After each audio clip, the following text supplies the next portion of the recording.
Channel வியூவர்ஸில் இருக்கும் வணக்கம். இன்றைக்கி டேட்டு பார்த்தீங்கன்னா ஜனவரி 12, 2026. ஸோ இன்றைக்கி பார்த்தீங்கன்னா நான் ஒரு டவுன் சைட் ட்ரேட் தான் நான் எடுத்து அதை நான் ப்ராஃபிட்டபுளாகவே நான் க்ளோஸ் பண்ணிட்டேன். ஸோ அது என்ன ப்ராஃபிட் இன்றைக்கி கொடுத்துருக்கு, எந்த டைமில் என்ட்ரி எடுத்தேன், எப்படி எக்ஸிட் பண்ணேன், ஸோ எந்த கான்செப்டை பேஸ் பண்ணி இன்றைக்கி வந்து நான் என்னோடய பாஸ்ட் 5 இயர்ஸ் டேட்டா என்கிட்ட சார்ட்ஸ் டேட்டா இருக்குது, நிஃப்டியோட சார்ட்ஸ் என்கிட்ட இருக்குது. ஸோ அந்த ஹிஸ்டாரிக்கல் டேட்டாவை பேஸ் பண்ணி தான் நான் ட்ரேட் பண்ணுறேன். ஸோ அதில் வந்து எந்த கான்செப்டை பேஸ் பண்ணி நான் இன்றைக்கி வந்து ஒரு டவுன் சைட் ட்ரேட் எடுத்து நான் இன்றைக்கி ப்ராஃபிட்டெல்லாம் முடிச்சேன்றதை இந்த வீடியோட எண்டில் நான் சொல்கிறேன். ஸோ அதுக்கு முன்னாடி இந்த வீடியோவில் பார்த்தீங்கன்னா ஒரு சில பேர் என்கிட்ட இந்த மாதிரி மெசேஜ் பண்ணுறாங்க, ஃபோன் பண்ணி கேட்குறாங்க. என்ன கேட்குறாங்கன்னா, 1 லட்ச ரூபா பணம் வச்சுருந்தா டெய்லி நம்ம எவ்வளோ பணம் எடுக்கலாம் மார்க்கெட்டில், மாதம் நம்ம எவ்வளோ எடுக்கலாம், இப்போ நான் ஒரு 50,000 பணம் எடுத்துகிட்டு வரேன்னா மாதம் எவ்வளோ மார்க்கெட் வந்து கொடுக்கும், எவ்வளோ எடுக்கலாம் அப்படின்ற மாதிரி அவங்க ஏதோ ஒரு ஃபண்டு எடுத்துகிட்டு வந்து இங்கே போட்டுடுறாங்க. போட்ட உடனே அது வந்து எவ்வளோ கொடுக்கும், டெய்லி அவங்களுக்கு எவ்வளோ பணம் சம்பாரிச்சு கொடுக்கும், பணம் ரிட்டர்ன் கொடுக்குன்ற மாதிரி அவங்க அந்த மாதிரி ஒரு மைண்ட் செட்டில் கேள்வி கேட்குறாங்க. ஸோ அந்த ஒரு கேள்விக்கான பதில் தான் இந்த வீடியோவில் என்னால் முடிஞ்ச வரைக்கும் என்னோட எக்ஸ்பீரியன்ஸில் நான் கற்றுக்கிட்டு நான் தெரிஞ்சுக்கிட்ட விஷயத்தை வச்சு எக்ஸ்பிளைன் பண்ணி சொல்லலான்றதுக்காக தான் இந்த வீடியோ நான் பண்ணிகிட்ருக்கேன். ஓகேங்களா? ஸோ முதல்ல நம்ம இந்த கான்செப்ட்டுக்கு வருவோம். எனக்கு பார்த்தீங்கன்னா கிட்டத்தட்ட ஒரு 10-12 வருஷத்துக்கு மேலே எனக்கு மாட்டு பண்ணை தான் நான் ரன் பண்ணிட்டு இருந்தேன். ஒரு 10 வருஷமாக லாஸ்ட்டாக நான் மாட்டு பண்ணை தான் ரன் பண்ணிட்டு இருந்தேன். மாடுகளாக தான் நான் வாழ்ந்துட்டு இருந்தேன். எனக்கு மாடுகளை பற்றி ஓரளவுக்கு நல்ல எக்ஸ்பீரியன்ஸ் இருக்குது. எனக்கு அந்த மாட்டு பண்ணை சம்மந்தமான நாலேஜ் எனக்கு இருக்குது. அதே போல் மார்க்கெட்லேயும் நான் கிட்டத்தட்ட ஒரு 7 வருஷமாக நான் இருக்கேன் சைமல்டேனியஸாக. அதனால் மார்க்கெட்டை பற்றின நாலேஜும் எனக்கு அதிகமாக இருக்குது. இந்த 2 ஃபீல்டில் தான் எனக்கு நாலேஜ் ரொம்ப அதிகமாக இருக்குது. என் லைஃப்பில் நான் நிறைய டைம் ஸ்பெண்ட் பண்ணது இதுக்காக தான். ஸோ இது 2த்தையும் கம்பேர் பண்ணி நான் சொல்கிறேன். அப்போ உங்களுக்கு புரியும் எவ்வளோ பணம் எடுத்துகிட்டு வந்து இங்கே மார்க்கெட்டில் போட்டால் டெய்லி வந்து எவ்வளோ கிடைக்கும், எவ்வளோ சம்பாதிக்கலான்றது வந்து இந்த எக்ஸ்ப்ளனேஷன் வச்சு ஓரளவுக்கு உங்களால் புரிஞ்சிக்க முடியும்னு நான் நினைக்கிறேன். ஏன்னா எனக்கு எதில் எக்ஸ்பீரியன்ஸ் இருக்கோ, எந்த விஷயம் நல்லா தெரிஞ்சிருக்கோ அதை வச்சு தானே நான் பேச முடியும். ஸோ அதனால தான் நான் இது 2த்தையும் கம்பேர் பண்ணி நான் சொல்கிறேன் இந்த வீடியோவில். ஸோ முதல்ல வந்து நம்ம ஒரு மாடை எடுத்துப்போம். மாடுங்களை பொறுத்த வரைக்கும் இன்றைக்கி போயிட்டு ஒரு நல்ல மாடு வாங்கணும்னா கிட்டத்தட்ட 50,000-60,000 70,000 1 லட்சம் கூட செலவாகுது. ஒரு மாடை நம்ம வாங்க போனால், நல்ல ஒரு மாடை வாங்க போனால். ஓகேங்களா? அந்த மாடை வாங்க போகும்போது அதை விற்கிறவங்க வந்து என்ன சொல்லுவாங்கன்னா, மேபி அவங்க தரகர்களாக இருக்கலாம், வாங்கி வைக்கிறவங்களா இருக்கலாம், இல்லை அவங்களே சொந்தமாக மாடை வளர்த்து வைக்கிறவங்களாகவும் இருக்கலாம், என்ன வேணால் இருக்கலாம். அவங்க என்ன சொல்லுவாங்கன்னா, இப்போ ஒரு ஃபார் எக்ஸாம்பிள் இந்த ஒரு மாட்டோட விலை வந்து ஒரு 50,000 சொல்கிறாங்கன்னு வச்சுக்கோங்களேன். அவங்க என்ன சொல்லுவாங்க, இது வந்து வேலைக்கு 10 லிட்டர் கறக்குங்க, ஒரு நாளைக்கு 20 லிட்டர் கறக்குங்க அப்படின்னு மாட்டை பற்றி பெருமையாக தான் சொல்லுவாங்க, நல்லா தான் சொல்லுவாங்க. யாரும் அவங்க மாட்டை விற்கும் போது அவங்க மாட்டை பற்றி எந்த குறையும் யாரும் சொல்ல மாட்டாங்க. ஓகேங்களா? அவங்க சொல்கிறதுல வந்து பாதி உண்மை பாதி பொய் தான் இருக்கும். யாருமே 100% உண்மையை சொல்லி ஒரு விஷயத்தை, ஒரு பொருளை செல் பண்ணும்போது அவங்க சொல்லவே மாட்டாங்க. ஓகேங்களா? அப்போ நம்ம போயிட்டு ஒரு 50,000 கொடுத்து அந்த மாடு பரவாயில்ல, அவங்களே சொல்லிட்டாங்க வேலைக்கு 10 லிட்டர் கறக்குன்னு சொல்கிறாங்க, நம்ம 50,000 கொடுத்து இந்த மாடை வாங்கிப்போம். ஓகேங்களா? அப்படின்னா நம்மளுக்கு வந்து என்ன ஆகும், 50,000 கொடுத்து இந்த மாடு வாங்குறேன்னா இந்த மாடு வந்து ஒரு நாளைக்கு ஒரு காலையில் 10 லிட்டர், சாயந்தரம் 10 லிட்டர், அப்போ 20 லிட்டர் பால் கறக்கும் அப்படின்னு நினச்சிட்டு ஒரு கணக்கு போடுவோம். 20 இன்ட்டு நம்ம வந்து ஸ்டோரில் எடுத்துகிட்டு போய் ஊற்றினா ஒரு 30 ரூபாய்க்கு வந்து நம்ம போடலாம். அப்போ 20 இன்ட்டு 30 ரூபா நம்மளுக்கு ரேட்டு கிடச்சுன்னா ஒரு நாளைக்கு வந்து இது 600 ரூபா சம்பாதிக்குது. அதுவே நம்ம வீடுங்களில் போயிட்டு நம்ம கொடுத்தோன்னா 40 ரூபான்னு நம்ம பால் கொடுக்கலாம். அப்போ 20 இன்ட்டு 40 ரூபா வந்து ஒரு லிட்டருக்குன்னா ஒரு நாளைக்கு வந்து இந்த மாடு மூலிமா நம்மளுக்கு 800 ரூபா சம்பளம் கிடைக்கும். இப்போ மாதம் 30 நாளைக்கு வந்து இது வந்து நம்மளுக்கு 24,000 பால் கொடுக்கும். அப்போ வருஷத்துக்கு வந்து இன்ட்டு 12 போட்டோன்னா எனக்கு இந்த மாடு வந்து 2,88,000 எனக்கு பாலே கறந்துடும். ஓகேங்களா? அப்போ மாடும் இருக்கும், பாலும் கறந்துடும். அப்போ நம்மளுக்கு வந்து நல்ல லாபம் தான் அப்படின்ற மாதிரி மைண்டில் வந்து ஒரு நோ வயசாக ஒரு அமெச்சூரான ஒரு பர்சனாக இருந்தால் இப்படி தான் கணக்கு போடுவாங்க. ஆனால் அப்படி கிடையாது. அதை விற்கிறவங்க தான் அந்த மாதிரி சொல்லி டெய்லி இது வேலைக்கு 10 லிட்டர் கறக்குன்னு சொல்லி விற்கிறாங்கன்னா, அதை வாங்க போகிற நம்மளுக்கும் சுத்தமாக எந்த எக்ஸ்பீரியன்ஸ், எந்த அனுபவம், இதை பற்றி எந்த ஒரு விஷயமும் தெரியலனா அதை அப்படியே நம்ப தான் தோணும். அது உண்மை இல்லைன்னு லைட்டாக ஒரு 1% மனசு வந்து நம்மளை அலர்ட் பண்ணும். இப்படிலாம் இருக்காது, இது என்ன இவ்வளோ நல்லா சொல்கிறாங்களேன்னு சொல்லும். ஆனால் நம்ம மனசு ஃபோர்ஸ் பண்ணி இல்லை எனக்கு இது இப்படி தான் இருக்கணும், அது இப்படி தான் நடக்கும், நான் இனிமேல் நல்லா இருக்க போகிறேன், பெரிய பணக்காரன் ஆக போகிறேன், ஒரு மாடு வாங்கி வச்சுட்டு நான் அப்படியே 5 மாடு ஆகும், 10 மாடு ஆகும், நான் பல லட்சக்கணக்கில் மாதம் இனிமேல் சம்பாதிக்க போகிறேன், பெரிய பணக்காரன் ஆக போகிறேன்ட்டு மனசு அப்படியே ஃபோர்ஸ் பண்ணி நம்மளை இதை அப்படியே நம்பியே ஆகணுன்ற மாதிரி நம்மளுக்கு சொல்லும். ஸோ அப்போ வேறு வழி இல்லாமல் அந்த பணத்தை கொடுத்து இந்த மாடு வாங்குவோம்.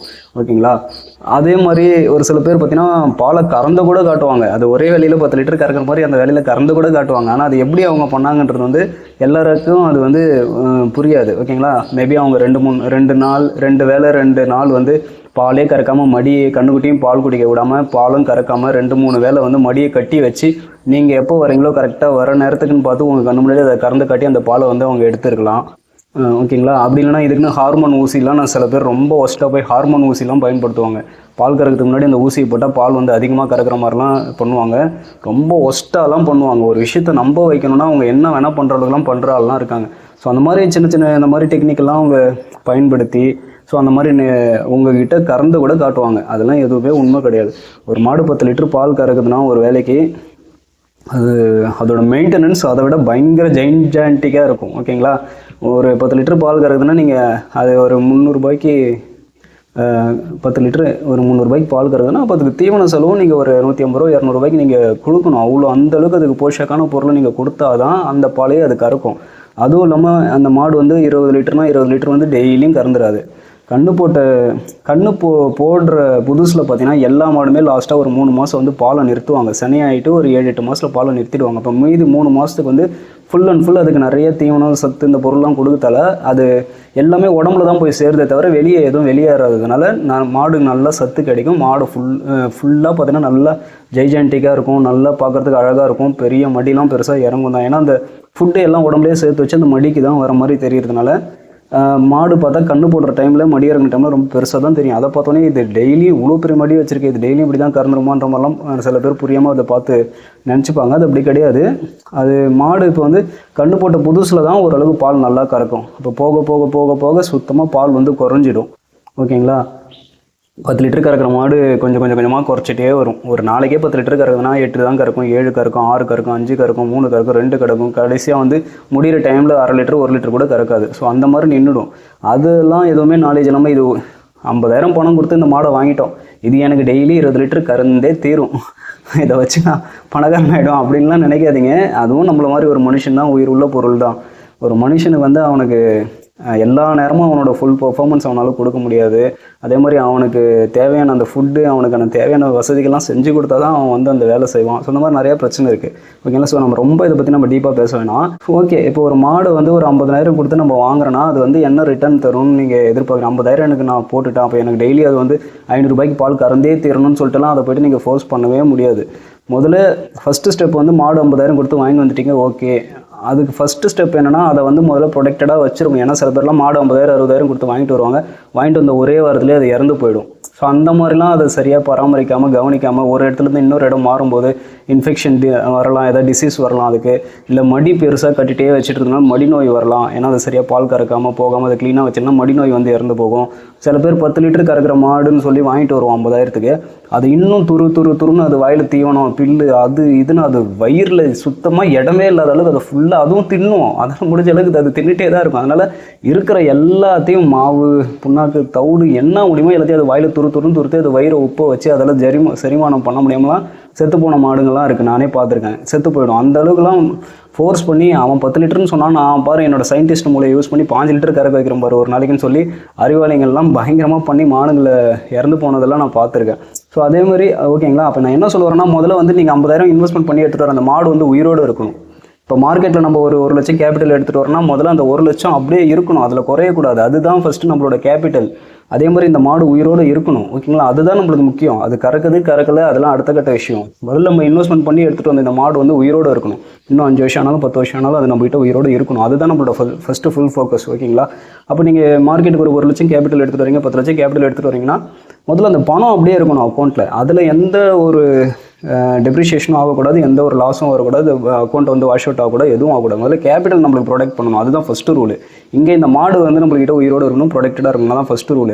அப்புறம் அது போட்ட குட்டி வந்து நம்மகிட்ட நல்லபடியாக நம்ம பராமரித்து நம்ம வச்சுக்கணும், அது உயிரோடு இருக்கணும். அது வாங்கிட்டு வர அந்த குட்டியும் வந்து மேல் கால்ஃபா இல்லாமல் ஃபீமேல் கால்ஃபா நம்ம வாங்கிட்டு வந்துட்டோம்னா அது வந்து ஒரு நல்ல ஒரு விஷயம். ஏன்னா அது வந்து அடுத்த ஒரு 3 வருஷத்தில் இதே ஒரு மாடாக அது உருவாகும். கொஞ்சம் கொஞ்சமாக அது கணக்கு தெரியாமல் வளர்ந்துட்டே வந்து அதுக்கு ஒரு வேலை செஞ்சுட்டே வந்து வளர்ந்துட்டே வந்தால் கூட அது ஒரு நாளைக்கு 3 வருஷத்துக்கு அப்புறம் ஒரு 50,000 60,000 மாடாக வந்து மாறும். ஓகேங்களா. அதனால் ஃபீமேல் கால்ஃபா வாங்கிட்டு வந்துடுறது நல்லது. ஸோ இப்போ மார்க்கெட்டுக்கு வந்தோன்னா முதல்ல எடுத்துகிட்டு வரீங்க, ஒரு 10 லட்சம் கேபிட்டல் எடுத்துகிட்டு வரீங்கன்னா அதை வந்து ப்ரொடக்ஷன் பண்ணி அதை வச்சு நம்ம ட்ரேட் ட்ரேட் பண்ணால் கூட கொஞ்சமாக அதை க்ரோ பண்ணணும். கொஞ்சமாக க்ரோ பண்ணி இன்றைக்கி 10 லட்சத்தை வந்து நீங்கள் 3 வருஷம் எடுத்துக்கோங்க, 4 வருஷம் எடுத்துக்கோங்க, 5 வருஷம் எடுத்துக்கோங்க, இன்னொரு 10 லட்சமாக ஆக்கணும். ஓகேங்களா? இப்போ இந்த மாடு கூடவே வர கண்ணுக்குட்டி என்ன பண்ணும், அது இன்னும் 3 வருஷத்தில் மாடு ஆகும். ஸோ அது வரைக்கும் அதை பராமரித்து அதை பார்த்துட்டு வரணும். அதுலேயும் நம்ம ஃபோக்கஸ் பண்ணணும். மாடும் நம்மளுக்கு இருக்கணும். ஏன்னா மாடு கூட வர கண்ணுக்குட்டி வளர்ந்து மாடு ஆகிறதுக்கு 3 வருஷம் ஆகும். ஆனால் இந்த மாடு வந்து வருஷம் ஒரு கண்ணுக்குட்டி போடும், 3 வருஷத்துக்கு 3 கண்ணுக்குட்டி போடும். அப்போ இதையும் நம்ம ஃபோக்கஸ் பண்ணணும். ஸோ இப்படி தான் காம்பவுண்டிங் பண்ணணும். முதல்ல பாலை வந்து எப்பயுமே மாட்டு பண்ண தொழிலை பொறுத்த வரைக்கும் பாலில் ஃபோக்கஸ் பண்ணவே கூடாது. வர அந்த மாடுலேருந்து என்னென்னலாம் நம்மளால் இன்புட் எடுக்க முடியுமோ அதுதான் ஃபஸ்ட்டு கவனம் செலுத்தணும். மாடு உயிரோடு இருக்கணும், அதை நம்ம கவனமாக வச்சுருக்கணும். அதே மாதிரி நம்ம மார்க்கெட்டுக்கு எடுத்துகிட்டு வர கேபிட்டலை பொறுத்த வரைக்கும் உங்களோட கேபிட்டல் வந்து பத்திரமா வச்சுக்கோங்க. அது 3 வருஷமோ 5 வருஷமோ 7 வருஷமோ அது கொஞ்சம் கொஞ்சமாக நம்ம அதை க்ரோ பண்ணால் கூட அது வந்து நம்மளுக்கு ஓரளவுக்கு அது க்ரோ ஆகி டபுள் ஆகிறதுக்கு நிறைய வாய்ப்பு இருக்குது. ஸோ அப்போ அது டபுள் ஆகிடுச்சுன்னா அது திரும்ப உங்களோட இன்வெஸ்ட்மெண்ட்டு கூட ஆட் ஆகி அது காம்பவுண்டிங் ஆகுது. ஓகேங்களா? ஸோ இப்போ மாடு பொறுத்த வரைக்கும் நம்ம அதில் என்னென்ன இன்புட் எடுக்கலாம்னா, முதல்ல அது வந்து இருந்துச்சுன்னா அது வந்து முதல்ல சாணம் போடும். இந்த சாணத்துலேருந்து எருவு கிடைக்குது, அதுவே ஒரு சின்ன ஒரு இன்கம் தருது. ஓகேங்களா? அடுத்து அது 3 வருஷத்தில் 3 கண்ணுக்குட்டி போடும். மேபி ஒரு கண்ணுக்குட்டி 2 கண்ணுக்குட்டி மேல் கல்ஃபாக மிஸ் ஆனால் கூட 1 ஃபீமேல் கல்ஃப் ஆகும். ஸோ அதெல்லாம் வந்து கிட்டத்தட்ட 3 வருஷத்தில் 2-3 மாடாக அதுவே காம்பவுண்டிங் ஆகிட்டே இருக்குது. அது போக பால் வந்து எப்போவுமே நம்ம தீவனம், தவிடு, புண்ணாக்கு இதெல்லாம் போட்டு கறந்துனா நம்ம லாபம் அதில் பண்ணவே முடியாது. ஏன்னா இன்றைக்கெலாம் தீவன செலவுலாம் ரொம்ப அதிகம். அதுக்கப்புறம் பாலில் வந்து லாபம் பண்ணவே முடியாதுன்னு நான் சொல்ல வரல. அது எப்படி நீங்கள் பார்த்தீங்கன்னா சரியாக இருக்குன்னா, அந்த தீவன செலவுலாம் எதுவுமே பண்ணக்கூடாது. ஓகேங்களா? நீங்கள் தீவனம் 10 கிலோ டெய்லி வாங்கிட்டு வந்து போட்டாலும் அது டெய்லி 10 லிட்டர் கறக்காது. அது போக குறைச்சிட்டே தான் இருக்கும். அப்போ நீங்கள் போடுற தீவனத்துக்கு வந்து நீங்கள் ஃபுல்லாக அமௌண்ட் யூஸ் பண்ணி போட்டிருக்கேன்னா அது கறக்கிற பாலை வந்து இவ்வளோ தான் அது ஸ்டேபிளாக கறக்கும், இவ்வளோ தான் கண்டிப்பாக இதுக்கு கேரண்டிலாம் எதுவும் கிடையாது, இவ்வளோ கறந்துடும். ஓகேங்களா? அப்போ தீவனத்தில் ஃபோக்கஸ் பண்ணக்கூடாது. அது போயிட்டு எங்கேயோ மேய்ச்சலோ இல்லை ஏதோ பில்லு வைக்க தண்ணி எதை வேணால் அது உங்களால் என்ன முடியும், அது வயிற்று ஒப்புறதுக்கு என்ன பண்ண முடியும்? பில்லு எங்கன்னா மேய்ச்சலுக்கு இருந்தால் எடுத்து போய் மேய்ச்சி எடுத்துகிட்டு வரணும். இல்லை எங்கன்னா பக்கத்தில் நம்மளுக்கு கழனி கொல்லி இருந்தால் ஒரு பில்லு எடுத்துகிட்டு வந்து போடணும். அதுக்கப்புறம் தண்ணி காட்டணும். இந்த மாதிரி நம்மகிட்ட ஃப்ரீயாக எந்த ஒரு செலவுமே இல்லாமல் 0 இன்வெஸ்ட்மெண்ட்டில் என்னென்னலாம் அதுக்கு வந்து தீவனம் நம்மளால் ரெடி பண்ணி நம்ம கொடுக்க முடியுமோ அந்த தீவனத்தை அதுக்கு கொடுத்து, அந்த தீனியை அது கொடுத்து, அது மூலிமா நீங்கள் 1 லிட்டரு 2 லிட்டர் பால் கறந்தால் கூட வேலைக்கு வந்து அது லாபம் தான். ஒரு வேலைக்கு 10 லிட்டர்லாம் கறக்கவே தேவையில்ல. அது கறந்துச்சுன்னா அதுக்கான இன்வெஸ்ட்மெண்ட் நீங்கள் செலவு பண்ணி தான் அதை கறக்க வைக்கணும். ரெகுலராக எந்த செலவுமே பண்ணாமல் உங்களால் 0 இன்வெஸ்ட்மெண்ட்டில் என்ன ஃபுட்டு தர முடியுதோ அதை கொடுத்து ஒரு வேலைக்கு நீங்கள் 2 லிட்டர் எடுத்தால் கூட ஒரு நாளைக்கு 4 லிட்டரு அந்த பாலில் கிடைக்கிற வருமானம் தான் உங்களுக்கு வருமானமாக தெரியும். செலவே பண்ணாமல் எந்த வருமானம் வருதோ, மாடுகள் இருந்து நம்மளால் என்ன எடுக்க முடியுதோ, நம்ம கிட்ட இருக்க வேஸ்ட் ப்ராடக்ட்ஸு அந்த மாதிரி என்னென்னவோ முடியுமோ, ஸோ அந்த மாதிரி இதெல்லாம் கொடுத்து அந்த பாலை எடுத்தால் தான் அது லாபகரமாக இருக்கும். அப்படி எடுத்து நீங்கள் ஒரு நாளைக்கு 10 லிட்டர் கறக்க வேண்டிய மாடு ஒரு நாளைக்கு 3 லிட்டர் 4 லிட்டர் கறந்தால் கூட அதுவே நீங்கள் கிட்டத்தட்ட ஒரு 100 ரூபா இருக்குது. மாதம் ஆனால் 3000 ரூபா ஒரு வருமானம் இருக்குது அதுக்கிட்ட இருந்து. ஸோ அப்படி தான் நம்ம பார்க்கணும். ஓகேங்களா? இப்படி பண்ணிங்கன்னா ஓரளவுக்கு அதுவும் கொஞ்சம் எந்த இன்வெஸ்ட்மெண்ட்டும் இல்லாமல் ஒரு பால் மூலிமா ஒரு இன்கம் வரும். அதுக்கப்புறம் அது போடுற கண்ணுக்குட்டிங்க, அதுக்கப்புறம் அது வந்து அடுத்தடுத்த வருஷங்களில் வந்து திருப்பி கண்ணுக்குட்டி போடுது. அதுக்கப்புறம் அந்த மாடையை கூட நீங்கள் ஒரு 3 வருஷம் 4 வருஷம் வச்சுருந்துட்டு கொஞ்சம் வயசாகிற மாதிரி இருந்தால் கூட ஒரு டைம் கண்ணு போடுற டைமில் மடி நல்லா இருக்கும்போது உங்களால் 50,000 விற்க முடியலனா கூட ஒரு 30-40,000 வந்து அந்த மாடை அந்த டைமில் விற்கலாம். ஸோ அந்த மாதிரி விற்றுட்டோன்னா அது லாபகரமாக இருக்கும். ஓகேங்களா? ஸோ இந்த மாதிரிலாம் ஃபோக்கஸ் பண்ணி தான் ஒரு மாட்டிலேருந்து நீங்கள் இன்வெஸ்ட்மெண்ட் பண்ண அந்த 50,000 வந்து இன்னும் ப்ராஃபிட்டபுளாக நீங்கள் எடுக்க முடியுமே தவிர, சும்மா அவன் சொல்கிறான் 10 லிட்டர் கறந்துடும் வேலைக்கு 20 லிட்டர் கறந்துடலாம் அப்படிலாம் போய் அதை ஃபோர்ஸ் பண்ணி நான் 50,000 கொடுத்துட்டு நீ எனக்கு வேலைக்கு 10 லிட்டர் கறந்தே ஆகணும்னு போட்டு அதை பீச்சுன்னு பீசி பாலை கறக்க ஆரம்பிச்சிங்கன்னா அப்புறம் அது மூஞ்சில் கொடுக்குற பஞ்சு வந்து நம்ம டின்ச்சர் தான் அப்புறம் வைக்கணும். அது என்ன அதெல்லாம் முடியுமோ அதை தான் அது கொடுக்கும். அதே மாதிரி தான் மார்க்கெட்டை வந்து நம்ம ஃபோர்ஸ் பண்ண முடியாது. முதல்ல நம்ம எடுத்துகிட்டு வர கேபிட்டல் வந்து ப்ரொடக்ஷன் பண்ணிக்கணும். அதே மாதிரி கை காசை வச்சு ட்ரேட் பண்ணக்கூடாது. இன்றைக்கி எடுத்துகிட்டு வர கேபிட்டல் ஒரு 10 லட்சம் 10 லட்சம் எடுத்து போய் நீங்கள் சேஃபான ஒரு பாரத் பாண்டில் போயிட்டு டெப்ட் ஃபண்டில் நம்ம போட்டால் கூட வருஷத்துக்கு 8-9% 7-9% கூட ரிட்டர்ன் தராங்க. ஸோ அதில் இன்வெஸ்ட்மெண்ட் பண்ணிவிட்டு அதை ப்ளட்ஜ் பண்ணி அதுலேருந்து வர கொலேட்டர் மார்ஜின் வச்சு கூட நம்ம தாராளமாக செல் பண்ணலாம். நம்ம வந்து கை காசை போட்டு நம்ம எதுவும் பண்ண தேவையில்லை. ஆல்ரெடி இன்வெஸ்ட்மெண்ட் இருக்குது, அது ஒரு ப்ளட்ஜ் மாதிரி பண்ணி அந்த மார்ஜின் வச்சு நம்ம செல்லிங் பண்ணலாம். அப்படி பண்ணும்போது செல்லிங்கிறது வந்து ட்ரேடிங்லேருந்து நம்மளால் என்ன இன்கம் பண்ண முடியும்? கொஞ்சமாக நம்மளால் முடிஞ்சதை வருஷம் கொஞ்சமாக பண்ணிகிட்டே வந்தால் கூட எனக்கு தெரிஞ்சு ஒரு நல்ல ஒரு டீசெண்டான ஒரு இயரில் பார்த்திங்கன்னா ஒரு இத்தனை வருஷம் நான் மென்ஷன் பண்ணக்கூடாது, ஒரு குறிப்பிட்ட வருஷத்தில் பார்த்திங்கன்னா உங்களோட கேபிட்டலும் டபுள் ஆகிறது நிறைய வாய்ப்பு இருக்குது. அப்போ உங்கள் கேபிட்டல் காம்பவுண்டிங் ஆகிடுச்சு. அந்த காம்பவுண்டிங்கான அந்த ப்ராஃபிட் அமௌண்ட் வந்து திரும்ப கேபிட்டல் கூடயே நம்ம சேர்த்து நம்ம பண்ணிகிட்டே வரும்போது நம்மளோட அக்கௌண்ட் வந்து நல்லா க்ரோ ஆகும். ஸோ நம்ம எந்த செலவும் பண்ணலை, ஆல்ரெடி இன்வெஸ்ட்மெண்ட் டெப்ட்டில் தான் பண்ணியிருக்கோம். அது ஒரு ரிட்டர்ன் இயர் ஆன் இயர் நம்மளுக்கு கொடுக்குது. ஸோ எந்த கேஷும் நாம் எடுத்துகிட்டு வந்து எதுவும் பண்ணணும்னு அவசியம் கிடையாது. அந்த இன்வெஸ்ட்மெண்ட் பண்ண அமௌண்ட்டையே நம்ம ப்ளட்ஜ் பண்ணி ஒரு அடமான மாதிரி போட்டு நம்ம அந்த காசை வச்சு தான் நம்ம ட்ரேட் பண்ணுறோம். அதுக்கு நம்ம எந்த இன்ட்ரெஸ்ட்டும் நம்ம பே பண்ண வேண்டியது கிடையாது. ஸோ இன்வெஸ்ட்மெண்ட் ஒரு பக்கம் நம்மளுக்கு ஒரு இன்கம் நம்ம ஜென்ரேட் பண்ணிகிட்டு இருக்கு இயர் ஆன் இயர். நம்ம உட்காந்து ட்ரேட் பண்ணுறதால அதுக்கு ஒரு இன்கம் நம்மளுக்கு ஜென்ரேட் ஆகிட்டே இருக்குது. ஸோ கேபிட்டல் ப்ளஸ் இந்த வந்த ப்ராஃபிட் இதெல்லாத்தையும் ஆட் பண்ணி நம்ம காம்பவுண்ட் பண்ணும்போது நம்மளோட அக்கௌண்ட் வந்து க்ரோ ஆகிட்டே இருக்குது. ஓகேங்களா? ஸோ அதை விட்டுட்டு நான் இன்றைக்கி 1 லட்சம் எடுத்துகிட்டு வந்து போட்டுட்டேன், எனக்கு மார்க்கெட் வந்து டெய்லி எனக்கு 1000 ரூபா கொடுத்தே ஆகணும், 2000 ரூபா கொடுத்தே ஆகணும், எனக்கு இது வந்தாகணும் அது வந்தாகணும். நீங்கள் மார்க்கெட்டில் வந்து ஒரு டார்கெட் வச்சு அதை ஃபோர்ஸ் பண்ணிலாம் இவ்வளோ பணம் கொடுக்கணும்னு சொல்லலாம், அதெல்லாம் ரெஸ்பெக்ட் பண்ணவே பண்ணாது நம்மளை. ஓகேங்களா? நான் பெரிய ஆள், நான் 1 லட்சம் எடுத்துகிட்டு வந்து போட்டுட்டேன், எனக்கு அவங்கள தெரியும் இவங்கள தெரியும், நான் அவ்வளோ பெரிய ஆள், எனக்கு வந்து பயங்கர ஸ்கில் இருக்குது, நீ என்ன எனக்கு நான் 1 லட்சம் பணத்தை போட்டாலும் எனக்கு டெய்லி 1000 ரூபா கொடு, நீங்கள் மார்க்கெட்டுக்கு போய் சும்மா மார்க்கெட்டை போயிட்டு நீங்கள் ஃபோர்ஸ் பண்ணிங்கன்னா அப்புறம் அவ்வளோதான். அது ப்ரூஸ்லி மாதிரி அது கொடுக்குற பஞ்சில் நம்ம எங்கே போய் விழுவோம் நம்மளுக்கே தெரியாது. ஓகேங்களா?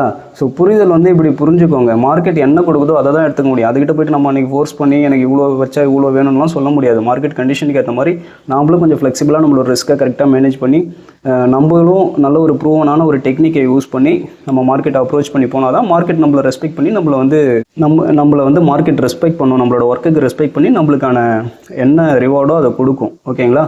ஸோ நான் இன்றைக்கி என்ன ட்ரேட் எடுத்தேன், அது என்ன கான்செப்ட் ப்ரோக்ராம் நான் எடுத்தேன்றதை இப்போ நான் போய்கிட்ட காட்டுறேன். இன்றைக்கி நான் வந்து ஒரே ஒரு ட்ரேட் தான் எடுத்தேன். 25,550 காலை வந்து ஒரு 5 லாட் தான் நான் செல் பண்ணேன். ஓகேங்களா? 5 லாட் தான் நான் செல் பண்ணேன். ஏன்னா இன்றைக்கெலாம் வந்து ரொம்ப பெரிய ஸ்டாப் லாஸ், எனக்கு 100 பாயிண்ட்ஸுக்கு மேலே ஸ்டாப் லாஸு, பெரிய மூமெண்ட்டு.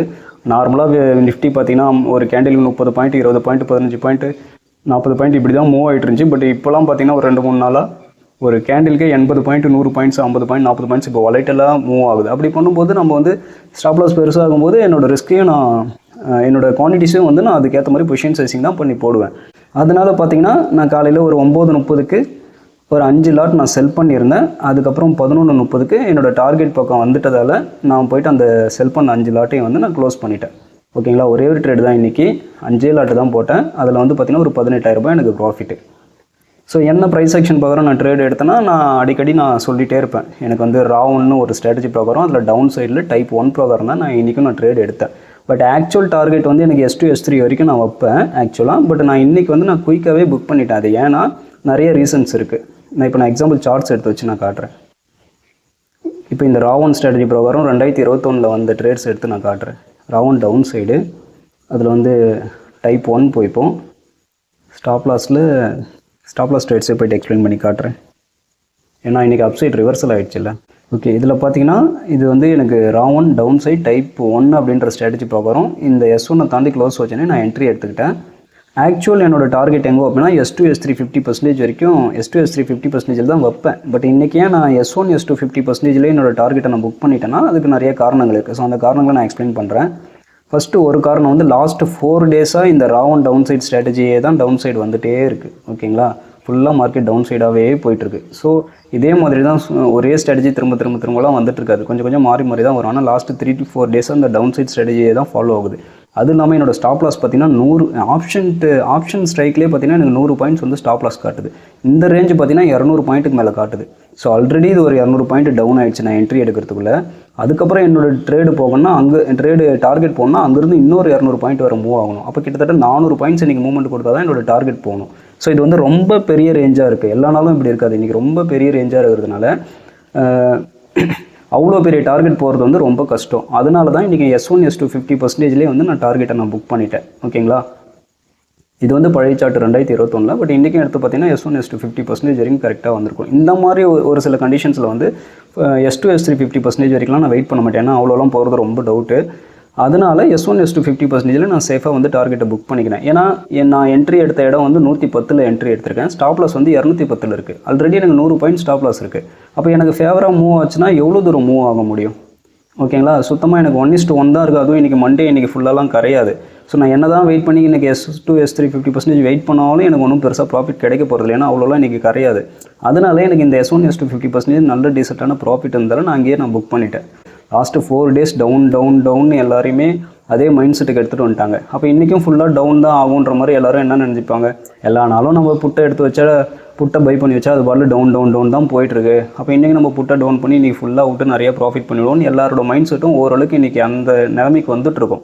அப்போ என்ன பண்ணுவாங்க, அவங்க எல்லாருமே ட்ராப் பண்ணணுன்றதுக்காக மோஸ்ட்லி ரிவர்சல் கொடுத்து எல்லாரோட ஸ்டாப் லாஸ் அடித்து காலி பண்ண தான் ட்ரை பண்ணுவாங்க. ஸோ அதுதான் இன்றைக்கி நடந்துச்சு. டே ஹையையும் தாண்டி இன்றைக்கி அடித்து காலி பண்ணிட்டாங்க.